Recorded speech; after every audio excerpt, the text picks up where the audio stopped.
But everyone was getting along by then, and all that community tension you heard about was mostly a thing of the past.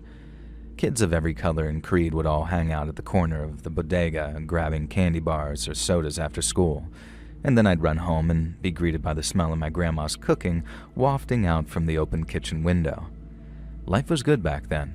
It was simple, but I remember around the time that I was 10 going on 11, things started to change. There was some kind of oil crisis over there in the Middle East, and that messed with a lot of people's money. And then when the Rheingold and F&M breweries shut down in 1976, it was like a meteor hit us. People lost their jobs, stores around the neighborhood started to close, and friends of mine had to move away from the block because their parents couldn't afford the rent anymore. Kids like me still dreamed about making it big, even as the neighborhood was starting to show cracks. But man, by the time I turned 13 in 1977, things were starting to get really rough around Brooklyn and the city as a whole. Crime was creeping in, and I remember waking up to sirens blaring outside on more than one occasion. More and more good people started to leave, not even by choice sometimes either, because some of them were getting blockbusted out of their apartments by shady real estate guys offering easy cash. And then to make things worse, the Son of Sam killings had started up again.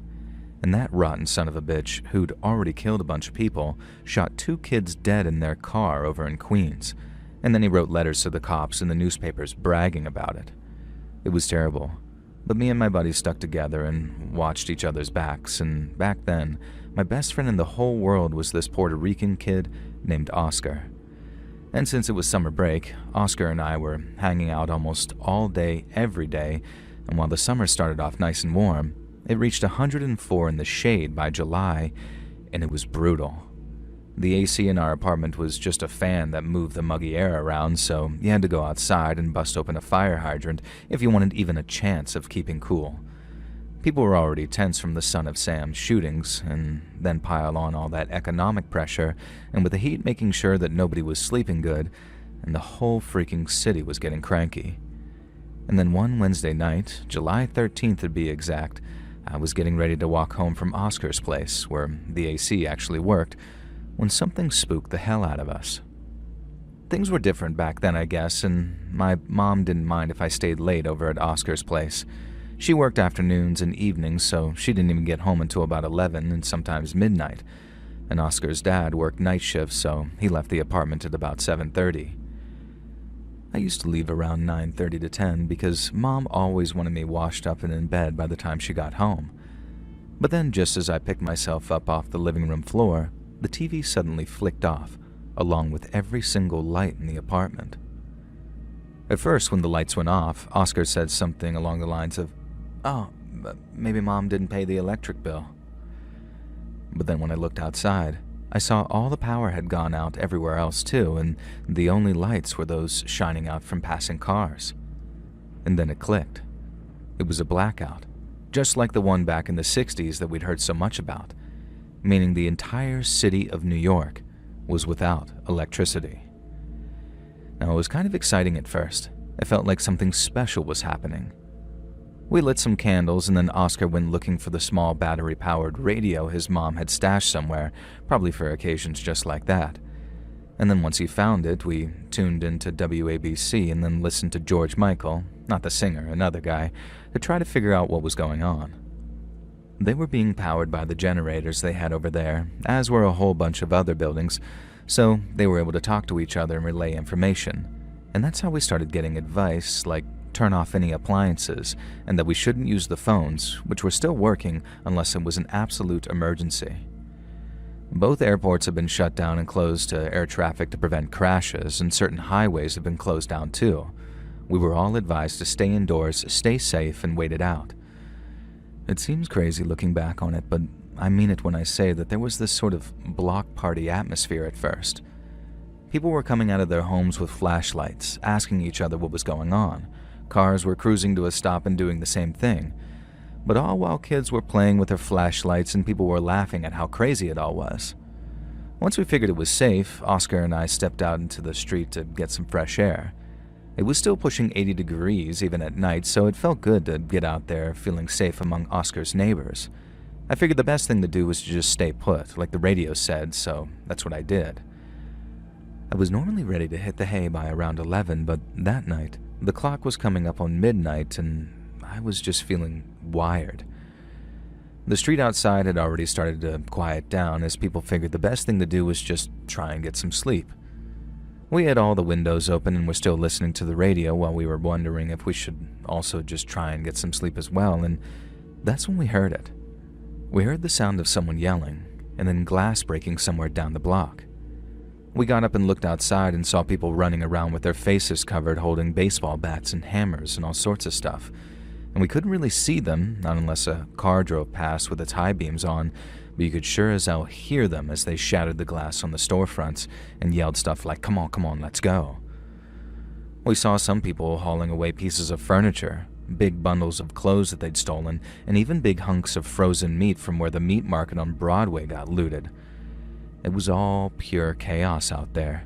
Sirens started wailing nonstop, and from every direction too, while cop cars and fire trucks raced by. But no matter how many we saw or heard, it didn't feel like there were enough of them, or like there could ever be enough of them for the job that they had at hand. It wasn't even like it was just looters anymore.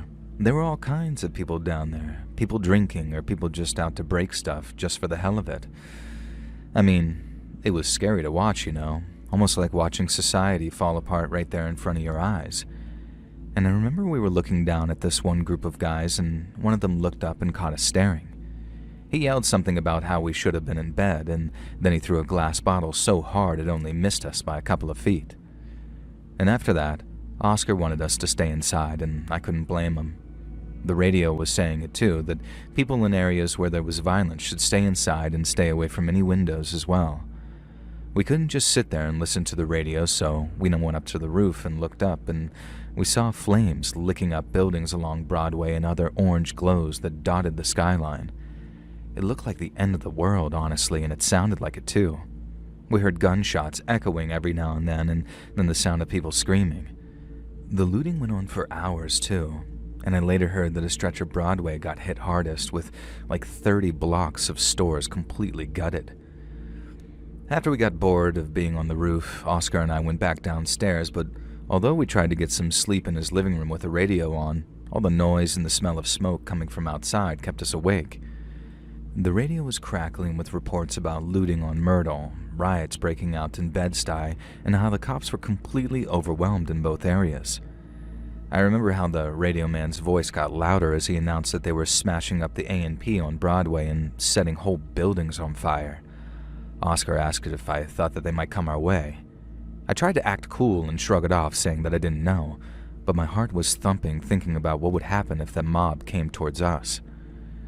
We'd been smelling burning for hours by the time 2:30 in the morning rolled around, but I remember there being this moment where the smells started to get really intense, like whatever was burning this time was much closer than the other fires. And that's when it got thicker, not just drifting in from down the block, but like it was coming from inside the building. And then suddenly, someone started banging on the apartment's front door so loud it seemed like they were trying to break it down. Both me and Oscar heard someone yelling "Fuego, fuego" at the top of their voice, and the panic hit us both like a damn freight train as we ran for the door, and then as we rushed out into the hallway, the air was thick with black smoke hanging in the air. We made our way to the fire escape, joining the other folks as we tried to keep as calm as possible. Oscar was right behind me, and I remember hearing him coughing as he took in a lungful of smoke. Oscar's neighbors were pouring out of their apartments, and I remember seeing one guy on the first floor hauling his mom, who could barely walk, outside towards the escape. He was yelling for her to hold her breath, and then his yells were joined by babies crying and a bunch of other yelling too. It was complete and utter chaos, easily the scariest memory of my whole childhood. But I remember how brave people were too, and how some people took control of the situation to help save lives. There was a guy Oscar knew, this Mr. Ortiz, who he later said was a cop back in the day. He was the one who led us down the fire escape with the metal groaning underneath us. I was terrified it was going to break under the weight of everyone and we'd be smushed against the alleyway concrete, but it didn't, and it held. And at one point there were so many people on the fire escape that it got clogged up as some older lady struggled to get down on the concrete below. A younger mom started to freak out, worried that her baby was going to inhale smoke, so we ended up passing it down the stairs from person to person like we were a freaking bucket brigade. And I ain't never been so scared to drop something in my whole life, and I was so scared to take it from Oscar that he had to say, "Come on, man, don't punk out." I remember that, and I took the baby, passed it on, and then got a miniature round of applause with the folks above me saying, "Attaboy, you did great, now let's get it moving down there." Now, we soon got moving again as people made their way down the fire escape, but it was a mess. Everyone was yelling in Spanish and English and every kind of accent you can imagine, but we managed to get down into the alley, and then from there, we went spilling out into the streets, gasping for air. We stumbled around the corner, far enough to turn and look, and saw how flames were licking up the back of the building, and then before long, they came shooting out the front windows, orange and angry, while they ate their way up to the third floor where Oscar's family lived. We watched his kitchen curtains catching as the living room where we'd played after school all went up in flames. Oscar just stood there staring before he finally said, "Everything's in there," in this voice that made him sound so much younger. And after what seems like forever, a fire truck finally showed up and then started hosing down the houses, but it was obviously too late. People were drinking water like it was champagne from a hydrant someone had cracked open and slapping each other in the back like we'd won something just by getting out. And I guess we were lucky to get out with our lives before the whole building burned down around us. But the look on Oscar's face, watching his childhood home burn, that just stuck with me. When morning came, there was still no power and the sun lit up the mess. Oscar and I had to walk all the way back to my place after the fire, to where my mom almost threw a fit because she'd heard about Oscar's block and was scared that I'd been burned to death. But we slept there for a few hours before Mom walked us back to Oscar's place to try and find his parents. Walking toward Broadway was something else, man. It was like a movie, an end-of-the-world kind of movie with glass everywhere, burned-out storefronts, and smoke still rising from spots that had only recently stopped burning. The cops were out in force by then, the National Guard too, I think, and people tried to put brave faces on, but you could see that people were broken, especially when Oscar found his mom and dad, and they burst into tears of relief at having found him. Oscar and his parents might have been reunited, but the block was gone.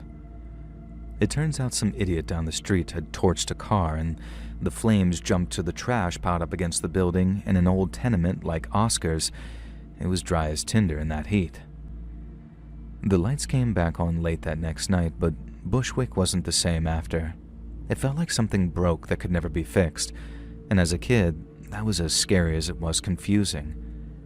But I guess that's life. You roll with the punches, and if you're skating on thin ice, my friend, you might as well dance too.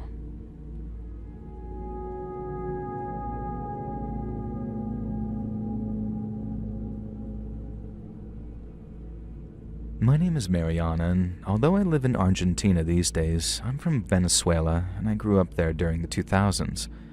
My family and I lived in a district of Caracas, a place that was very loud and a lot of people very cramped together, but it also had a lot of passion, love of life, and amazing food cooked by our friends and neighbors.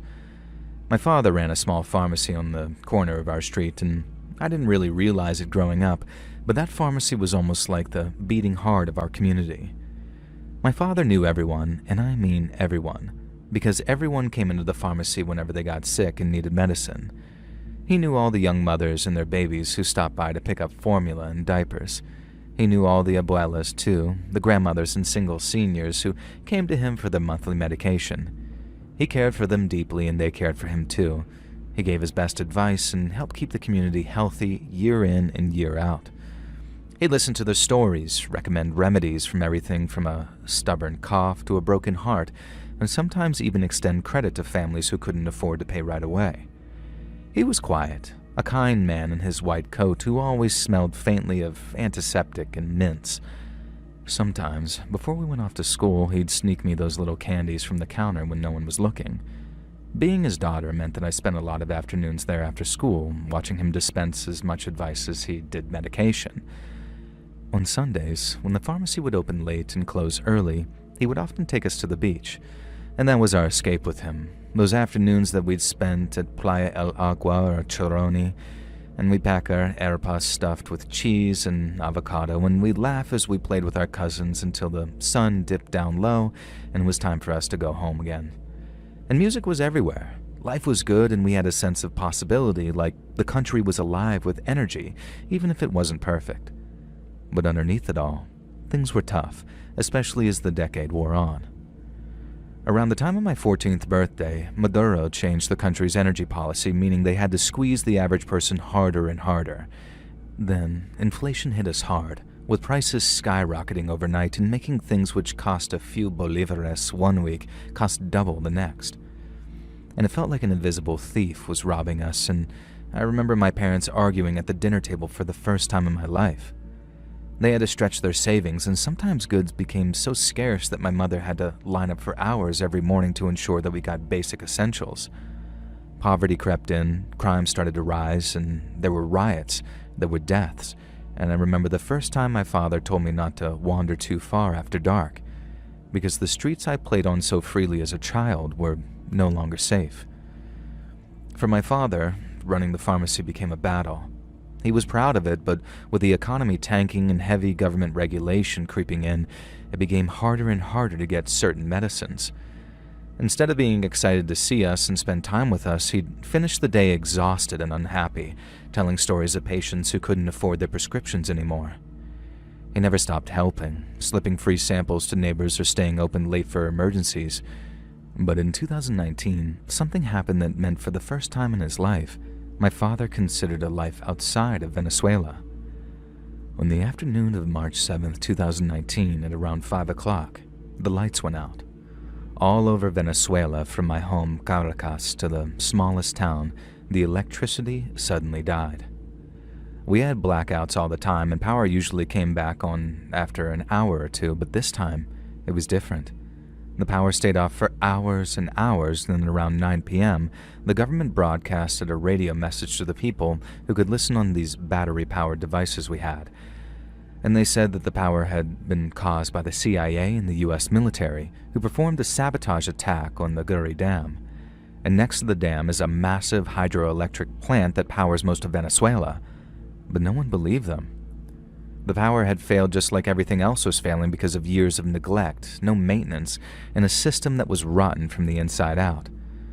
We heard news reports too, and I can remember to this day how frightening they were. The hospitals were by far the worst affected because they could only afford to keep enough fuel stocked up to keep the generators running for a few hours at a time. And when they ran out, babies in incubators were at risk and surgeries halted mid-procedure. They had to rush people out into the parking lot to hook machines up to car batteries just to keep people from dying. And as you can imagine, people were understandably very angry about this and demonstrated the next day for the government to do something. They sent in riot police, but also promised that they would do something. The power would return within 24 hours. But yet again, this was nothing but a lie. Over the next few days, food rotted in fridges and the water pumps stopped, so we had no running water until the power came back on. The metro shut down, but people still had to work as best they could, so in the mornings and afternoons, the streets clogged with people walking miles home.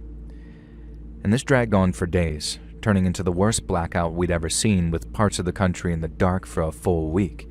But the worst part was the looting. By the third day, people were getting more and more desperate, and in places like Maracaibo, it was like the end of the world. I heard a crowd of almost 1,000 people storm a shopping district, looting supermarkets and bakeries and even hardware stores. They weren't just looking for food either. They had furniture, electricals, anything they could trade for daily essentials from those hoarding supplies. People guarded their homes with whatever they had to keep looters away. Sticks, machetes, hammers, anything. Here in Caracas, it wasn't as bad. But still, on Avenida San Martin, groups broke into shops at night, smashing windows and grabbing what they could before the police showed up with tear gas. We heard gunshots echoing through the streets, and families like mine locked the metal concertina gates on their homes and shop fronts. We prayed it wouldn't spread to our block, and for the most part it didn't. But then on the fourth day, something terrible happened. Our pharmacy was on the ground floor with our apartment right above it, and they were connected by those smooth stone stairs inside. My father had always been prepared to be robbed, being that we sold medicines which actually got a high price in the black market, but never in my life had we ever been robbed or had anything stolen. And so when my father heard that a local gang was planning on targeting his store, it was proof of just how much things had truly changed. But he didn't dwell on that, not for long anyway. He just simply began his preparations. We knew we couldn't rely on the police, who were too focused on protecting the wealthier and more industrial areas of Caracas, along with government facilities which held food and clean drinking water. But the gangs knew that too. And so when my father heard that he was their latest target, he took the rumor very seriously. And he thought that they might hit us on the third night once things had started to become really bad for people, but they didn't. And yet on the fourth night at around midnight, we were all woken up to the sound of banging against the metal shutters downstairs as 5 or 6 men worked silently to gain entry into our home. My father said they must have been rough, desperate types, probably from the barrios who were robbing to make money and not to survive, but he didn't panic. He rigged up defenses days before, so instead of losing his head, he simply put his shoes on and went to work. He grabbed this big slab of steel that he'd salvaged from an old construction site, one that he'd welded straps to create a sort of makeshift shield. He said it was heavy as hell, but he trusted it to block bullets if need be. Now he carried it to the landing on the stairs because from there he could see all the way through the pharmacy and to the shutter which kept the robbers out. It was kind of like a cage, in that there were large diamond-shaped gaps through which he could see the robbers. And so after planting his metal shield down and crouching behind it, he gave the robbers their one warning that they should leave. I remember hearing them shouting in reply, telling him to go back upstairs so they could work in peace. If he didn't, they would hurt him. And in reply, my father said only in Spanish, "So be it." My father hauled his metal shield down the rest of the stairs and planted it in the gap in the counter we used to get behind it. He then reached for something that he'd been keeping under the counter, something of his own creation. He'd mixed it up in the back room using over-the-counter stuff, ammonia from cleaning supplies, chili powder for extra burn, and some vinegar to react and create a nasty gas, all stuffed in a glass jar with a fuse from fireworks that we'd saved. And what it amounted to was a homemade tear gas bomb. And as the robbers kept hammering at the lock holding the shutters closed, my father lit the fuse, let it burn down a little, and then tossed it across the pharmacy towards the shutters. And then boom, it exploded near the robbers and surrounded them in a choking cloud that had them coughing and cursing with their eyes watering like rivers. A couple backed off right then, but the others, tougher or maybe more desperate, kept at it. And one of them fired a shot towards my father which bounced off the metal shield that he was holding. It saved his life, but he knew that it might not hold if it was weakened, and so after a second shot bounced off the thick metal surface, he began backing off to the stairs for his next phase of the plan. After my father retreated upstairs and abandoned his huge metal shield, it wasn't long before the robbers finally broke open the gate and entered the pharmacy. I remember hearing them laughing with glee when they finally got inside, and my heart was pounding. My mom and I went upstairs, locked in the bedroom, ready to climb out of the back window and jump if that gang got past my father and tried to get into the room. We could hear as the gang started ransacking the shelves below, grabbing painkillers, antibiotics, whatever they could stuff into bags, but when they were done, they still weren't satisfied. They spotted the stairs and started climbing, probably figuring that we had money or food up there, and since it was dark, they couldn't see what my father had done to the stairs. As they advanced upward, one of the robbers slipped and fell and then screamed. It was like a triple scream almost, one at the pain of the impact, and one when he realized why it had hurt so badly, and a third when he slipped and injured himself again. My father said another man tried to push past the fallen man and he too slipped and fell before screaming in agony. You see, the smooth stone stairs were covered in cooking oil, but not just oil because after dropping his shield, my father covered them both in oil and broken glass. As the group of robbers tried to retreat back down the stairs, the 2 men at the lead came down again as they tried to get up, and as their feet slid out from under them, they tumbled back into the others. They all went down in a pile, slipping and crashing and slicing themselves in the broken glass, so they had deep cuts on their hands and arms and legs with blood everywhere. And their screams echoed up the stairs, and since I didn't know what was going on, I was terrified. My mom, on the other hand, knew exactly what was happening, which is why she was reassuring me that everything was fine. Dad said that he looked down the stairs and he saw one guy's face gashed open and another limping with the shards in his foot, and I imagined him standing there like some warrior, shouting for them to get out or he'd do worse. But in reality, he didn't say a thing. He didn't feel triumphant because we knew how close that we'd come to potentially being murdered by these people. But we were alive, and all the robbers had done was leave empty shelves and these trails of blood. And the aftermath was a mess that I don't think I'll ever forget. The pharmacy was almost completely trashed. The shelves were empty, there was broken glass all over, and bloodstains on the floor that took days to scrub away. We lost a lot of stock and were completely cleared out of any foreign medicines, which cost a lot of money to import, but that was only the half of it. My father feared the robbers would return to carry out some revenge for resisting their robbery. He said he slept with one eye open for the next few days, and even when the power came back on, he knew that we were no longer safe here in Caracas. Now, neighbors came by the next day, helping board up the door and sharing what little food they had left before it spoiled. And the whole community knew of what had happened, so everyone was very much on edge. Now, we all had heard about the number of deaths being reported at the hospitals, and we all knew my father could have been one of them, maybe even myself and my mother too. We rationed candles and batteries, boiled river water to drink, and waited. All while the air was thick with the smell of rotting garbage because the trash trucks couldn't run. It was horrible, truly horrible, and there was a bright, shining silver lining that my father was a hero. At long last, on the 14th of March, power began to return to Caracas. It was sporadic at first, with some districts getting power before others, but then slowly but surely it crept back to the towns and villages, and soon power had been completely restored. People celebrated like it was a miracle, unaware that we'd have another big blackout in late March and then another that summer in July. But on those occasions, the community came out to create a human wall blocking any potential thieves or robbers from hitting the pharmacy. It was an incredible show of community spirit, but for my father, it was too little too late. He loved his friends and neighbors. He didn't feel as if they had let him down, and we all missed them very much. But those 3 blackouts showed just how fragile our country was and how weak and selfish our leaders were. Those days changed my father. They changed me too, so that when he announced that he was going to flee the country and in the middle of the night so we could not be stripped of our possessions for illegally migrating, he found no argument from me and my mother. And as I said at the start, we've lived in Argentina ever since, and although I miss my homeland very much, I know that we will never return until there are some big changes.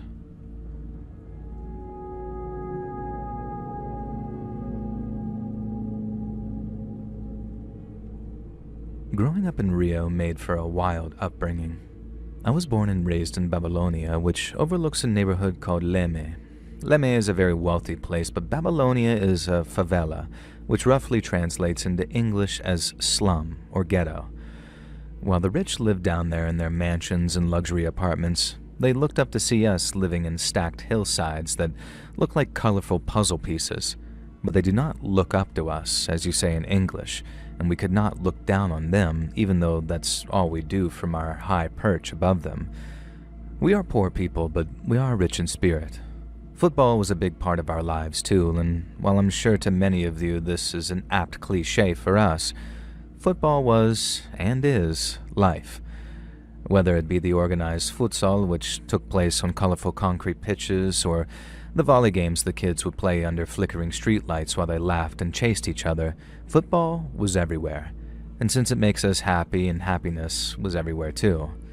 Babylonia felt alive, full of so much joy that could light up the whole city. But let me tell you, and this is the same for all favelas and poor places across the world, things could turn dark very, very fast. The favela is a place with 2 governments. In the daytime, politicians and the police are in charge, and people go about their business as normal. But after the sun goes down, the police rarely visit, and the politicians are all safely back in their expensive homes. And it's then that the gangs take charge. On a bad night, you'd hear gunfire popping off like fireworks, but it could happen in the daytime too, if the police decided to raid a gang hideout or carry out some other kind of operation. Entire streets could be shut down for hours with police and gang members sniping at each other, and sometimes the fights only ended when someone died, be it a gang member or a policeman or even an innocent person caught in the crossfire. You learned early to keep your head down, trust your instincts, and never walk to different neighborhoods after sunset. But sometimes, avoiding trouble in the favelas was impossible, because even if you try to dodge it, it has a way of just finding you anyways. And to me, there is no greater example of that than the blackout of 1999. And I remember it like it was yesterday, and I'll remember the date of March 11th until I'm old and senile. I was just a teenager back then, 14 going on 15, and it was a Thursday night, so just about as quiet and regular as a night in the favelas could be. I was at home looking after my little sister when suddenly, all the power suddenly went out. I later heard it was caused by a lightning bolt slamming into a big substation in Bauru, but that strike tripped the circuits, and like dominoes, the whole grid collapsed. Generators shut down one after another. Even the massive Itaipu Dam couldn't hold it together. And suddenly the entire southern part of Brazil went pitch black. Sao Paulo, Rio, all of it, and all without warning.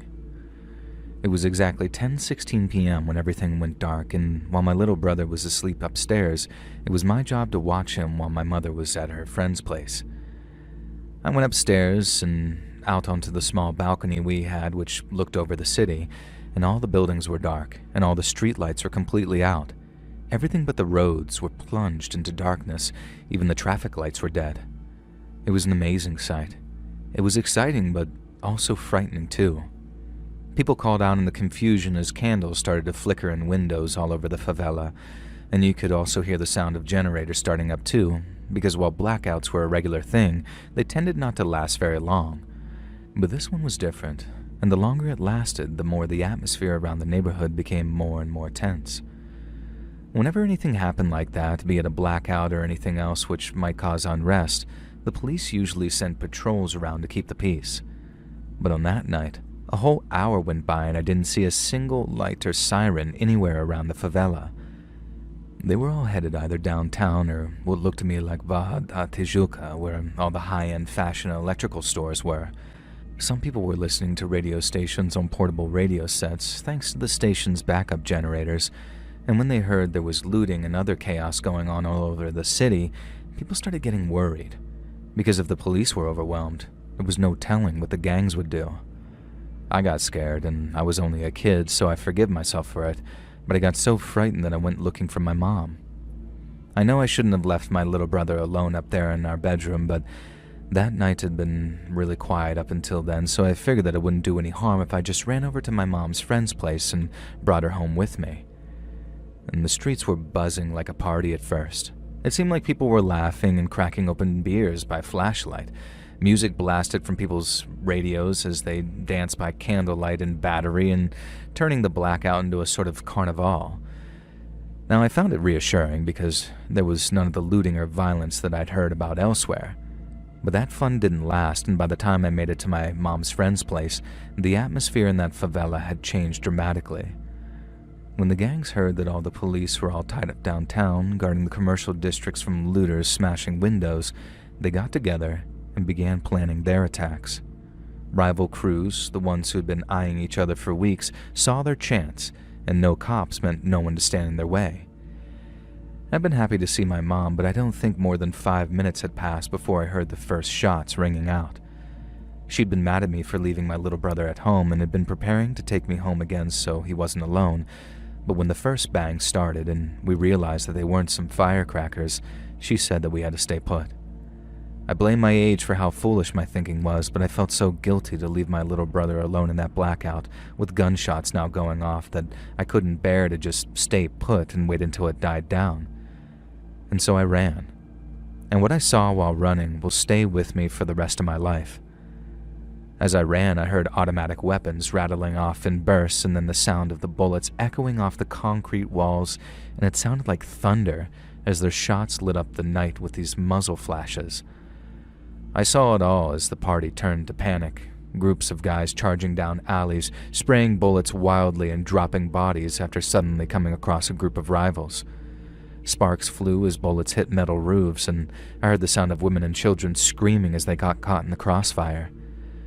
I remember seeing one guy I knew from school, an older boy who was just running for cover when a burst hit him in the back, cutting him down and turning the front of his white shirt black. In another incident, I saw two gangs clashing at a corner, shooting each other with these rifles and barking at each other from behind barricades of wrecked cars. I ducked down behind a wall as bullets whizzed past and chipped the concrete near me, and I remember how the air reeked of gunpowder and how the gunshots made my shadow flash in front of me. It was all so engraved into my young mind. It felt like I was suddenly in the middle of a full-on war, with bodies piling up and the wails of the wounded mixing with the non-stop shooting of machine guns. And my heart was pounding, and I knew I should have been scared for my life, but all I could think about was my little brother, all alone in the dark of our bedroom and probably terrified. I had to get back, and in the moment I didn't care if I died trying. I remember weaving through this madness, dodging groups trading fire with rifles. Bullets zipped overhead as people crumpled like rags, and I remember tripping over someone moaning on the ground. It was hell. It's all I can really say, pure and simple. The blackout had turned our home into a war zone. And I remember stopping to take cover and suddenly hearing someone calling out to me. I turned and saw a man standing at his doorway and offering to give me shelter. And I was so scared that I couldn't say no, and I was certain that I'd be shot if I kept going, so I figured that it might be a good idea to take shelter for a few minutes and hope the shooting died down. And so I ran to the man, and he shut the door behind us. Now, he seemed all right at first. He talked calmly, said that he'd seen me around the favela and that he knew my family. He gave me some water and then patted my shoulder from behind as if to comfort me. But then I noticed how he was patting them a little too long, and when I tried to get him to stop, he started to grip tighter. She pulled me closer and one of his hands began to wander, whispering how I should relax and stay put. Now, I should make it clear that I'm a man and was a boy around this time, so this is the last thing I expected him to do. And when I realized what his real intentions were, panic hit me like a speeding truck. I shoved him off, bolted out the door into the night again, and this time with tears in my eyes as bullets flew past me. And I just ran completely blind, with my heart in my throat, dodging gunfights as gangs unloaded clips into the dark, screaming and laughing as they did. And I ran, until I finally reached my home. I burst through the door and ran upstairs to the bedroom me and my little brother shared, and there he was, huddled under a blanket, having cried so much that he'd gone quiet again, and I pulled him into a hug, and we cried together as he asked me, "Where did you go? Where did you go?" All I could say was, "I'm sorry," over and over, and hugged him as hard as I could. That night stayed with me, and as long as I live, I don't think I'll ever forget the lesson it taught me. In time of crisis, it's the children that need our protection the most, the little ones especially so, because the world is so much more frightening when you don't understand it.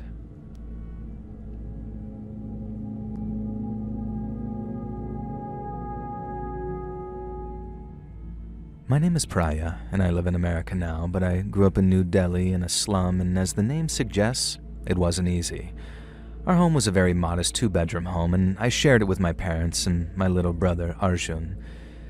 My father worked as a rickshaw puller and suffered from severe back pain after years of pedaling through busy traffic, while my mother stitched garments in dimly lit workshops for just a few hundred rupees a week. And when times were bad, they were really bad, and my least favorite time of year was monsoon season because our home flooded with filthy water and forced us to sleep on uncomfortable elevated pallets. But there were also joys that kept my spirit alive. India is a place of many vibrant festivals, and some of my fondest childhood memories are of lighting diyas and sharing sweets with my brother. And then there were the kite battles on Independence Day where you could watch rival kites cutting each other down as these operators, we called them, either cheered on victory or cursed in defeat. We ate rice and lentils most days, and power cuts were so frequent that we joke about the electricity being so unreliable. But then came one power cut that wasn't at all funny. In fact, it terrifies me to think about it even all these years later. I was still a student back in 2012, but I also had a part-time job at a local garment factory, not the same as my mother's. At least until one day when a boy named Rajesh proposed to me. Now, he was the son of a factory supervisor, a smug older boy with a slicked-backed hairstyle and a gold chain around his neck. His family lived in a proper apartment block on the edge of the slums, not quite middle class, but worlds above me and my family. I remember how he cornered me after work one evening, grinning as he asked me if I had plans to marry. When I said no, he asked to meet my father, the implication being so they could arrange my marriage to Rajesh. And when I refused to arrange the meeting, he turned nasty. He didn't shout, but he got very angry as he recommended I reconsider. And I told him to leave me alone, but he stood there in front of me, seething as he told me once more to reconsider. And I told him if he didn't leave me alone, I'd tell his father what he was doing. Rajesh said that I'd regret my decision, and then walked away so angry it looked like he was shaking. Now that was June, and then just over a month later, a large blackout hit. Now I don't know how it happened, but at around 9 p.m. the lights suddenly started stuttering and then died completely. Street lamps blinked out, fans just ceased, and the only sounds were of distant traffic and the uneasy murmur of voices wondering how long it'd continue for. Our parents were still at their night shifts, so it was just Arjun and me at home. Now he was only 10, playing with his toy cars by the glow of our only emergency lantern, and I was in the kitchen boiling water for some tea when I heard a knocking on our front door. And when I called out for them to enter, it was the brother of a friend from school, and he had some terrifying news for me. Now, Rajesh and his friends were coming to do something unspeakable to me, and he knew this because they were just minutes away and he'd heard them talking about it with his own ears. My friend's brother sprinted all the way over to us as fast as he could, and I mean it when I say that he saved my life that night. I grabbed Arjun, snuffed out the emergency lantern, and then we ran upstairs to our bedroom and barricaded the door shut with a wooden dresser that we shared. And then we waited, scared and silent, until we heard the sound of someone kicking the door open downstairs. I heard Rajesh shouting, "Find her," before people began searching downstairs. I don't know exactly how many of them there were, but there had to be at least 4 of them searching for us, so it wasn't long before they found the stairs. I heard Rajesh shouting for me to come out, and I knew our little barricade wouldn't last a second once he'd found our bedroom. I could hear him muttering about teaching me a lesson, about making me beg for that proposal. Arjun trembled beside me, clutching a small kitchen knife that he'd snatched on the way up as footsteps thudded up the stairs. I pressed a finger to my lips to keep him quiet, but every creak of the floorboards only made my fear worse and worse. They began probing the rooms as they reached the top of the stairs, and their flashlight beams were slicing through the cracks of the doors as they got closer to our hiding spot. And I remember Arjun whispering, "They're coming," and I realized the window was our only escape. It was already open, so I didn't have to risk alerting Rajesh to our presence by prying it open, but I hoisted Arjun through first and then followed, scraping my knees on the sill as I clambered out onto the flat stone roof. The night air was cold, I remember, but fear made it feel suffocating as I quietly directed Arjun to climb up onto the roof of our bedroom and out of sight of its window. Seconds after we reached it and flattened ourselves out, we heard the sound of the dresser scraping against the floor as someone pushed open our bedroom door. I heard one of them shout, "She was in here," before several of them ran for the window. I could hear them talking as they looked out of it, and then, in my infinite relief, I heard Rajesh suddenly ask, "Where is she hiding?" We didn't move, and we didn't dare speak as seconds stretched out to feel like eternity. We lay there in silent agony, and my mind raced with visions of them spotting us, dragging us down, and doing things worse than murder to us. But then, thankfully, and to my indescribable relief, I suddenly heard Rajesh say, "She must be hiding outside somewhere." We heard them running off, but we didn't dare move, not until we heard the sound of our mother screaming at the sight of her ransacked home. We cried as we told her what happened, and he helped her clean up. But it took 2 whole days for power to return to all the affected areas. My father ended up going to the police, who rounded up 2 of the invaders, and they turned out to be small-time criminals with records who were recognized by our neighbors having kicked our door in after banging on it. They confessed to being hired for what was basically a scare job, but clammed up on who paid them, meaning Rajesh, and he went untouched. I saw him swaggering through the neighborhood days later, smirking as if nothing happened, and that turned out to be the only advantage. He didn't want to talk about it and try anything else because he didn't want anyone to know about not one of his failures, but two of them. What happened was truly horrifying and traumatic, but strangely Arjun and I grew closer from it. I was so proud of how brave he was, and I wanted to be there for him always, just like he was with me on that roof that night when Rajesh came looking for me. Sadly, our paths took us to different places in life, but I sent him money every month to ensure that he and his children have a better life than our own family did.